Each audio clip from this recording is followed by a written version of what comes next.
I hope today might be a good day. Hope is a dangerous thing.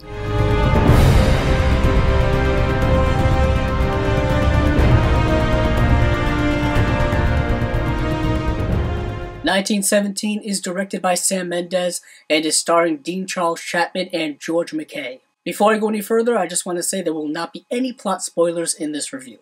This is the latest film from director Sam Mendes, who has done such films as American Beauty, Spectre, Jarhead, Skyfall, Revolutionary Road, as well as a host of others. And this film is set in April of 1917 during World War I. This is a World War I film, which is kind of refreshing because we don't get many of those films. And this film centers around the plot of these two lance corporals, portrayed by Dean Charles Chapman and George Mackay, who are tasked with a mission of delivering a message to another regiment that they are about to fall into a giant trap, and essentially the lives of 1,600 soldiers hang in the balance.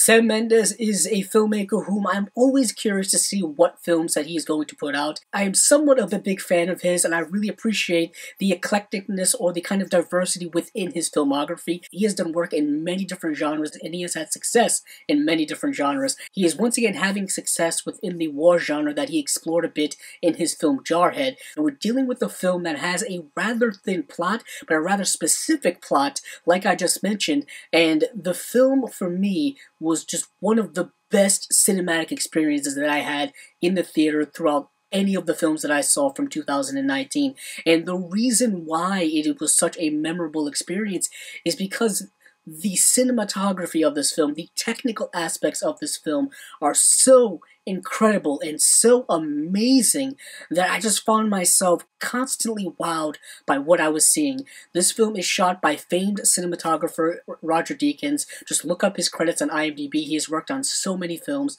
throughout his illustrious career, and this is probably one of his just best efforts I've seen from him. And the reason why I consider it one of his best is because the film is made to look like it was done entirely in one take, just one long shot. Granted, if you have a kind of film eye, or if you kind of know film production, or if you've kind of done a little investigative work on this film yourself, you understand that there are several cuts throughout this film. I believe dozens of small cuts that you can kind of see sometimes, or can kind of tell when they would have made an edit here or there. But for the most part, if you're not really looking for those things specifically, it looks like it's done in one entire take, and it is impressive as all hell. And the lighting and the camera movement and just the feel of the film is very invasive and very engaging as a viewer, and that's what I really liked about the film. And for some people, it felt like a video game, and that has both a positive and negative aspect to it. The positives being, like I said, you are engaged with the film throughout it, so you feel like you're a participant, you feel you're going on this journey with these two characters who are just going from one dangerous moment to another dangerous moment. But also, the video game aspect of it makes it feel like it's a little bit of a fictional narrative. Like, there are things like, oh my goodness, there's no way that is real. There's no way that could actually happen. Granted, with all films, you have to take, a fictional license to believe that things are heightened reality, because they're mostly heightened reality within any film. But also, the technique of the one long shot can wane on you after a while because it can feel so repetitive. Also, if you're someone who understands how this technique is done, it'll lose some of its magic for you. But for me personally, I was enthralled throughout the film.